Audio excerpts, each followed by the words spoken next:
brasileiro adora uma aposta, adora uma loteria, uma bet, mas na hora de botar dinheiro ele quer algo parecido com a poupança. Então o Tesouro Selic, mais ou menos 45% da dívida pública está atrelada à Selic. Que E aí tal? você vê o seguinte, a gente tem uma inflação subindo. A política de um banco central sério, de um Copom sério, é aumentar a Selic para conter a inflação. Só que quando você aumenta a Selic, você está tornando o serviço da dívida mais caro. Então esse déficit que está em 1 trilhão, desse 1 trilhão, os 800 bilhões é juros da dívida pública. Vai ficar mais alto. Então começa a ficar muito complicado. Pode entrar numa situação conhecida como dominância fiscal, onde a parte fiscal ficou tão ruim que isso acaba tirando capacidade do Banco Central fazer política monetária. Nossa. Mas aí, nesse caso que nós tivemos agora, que aumentou para 11,25. E o último ponto é criar dinheiro, né? Diga. Sim. Não, o que eu ia falar é o que você acha? Porque tem pessoas que falam, mas não podia ter aumentado a taxa.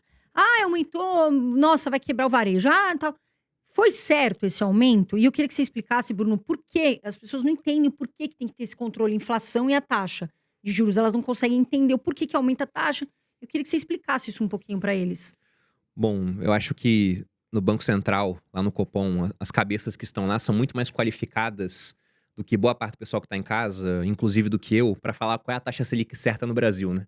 Tanto é aquela piada conhecida, né? O Banco Central vai lá, mexe com a taxa Selic, aí tá o Joãozinho em casa, 30 anos morando com a mãe, falando, pô, mas era para baixar a taxa. Cara, se o Copom tomou decisões em unanimidade, e esse é um ponto importante, porque uma coisa é você ter uma decisão dividida, né?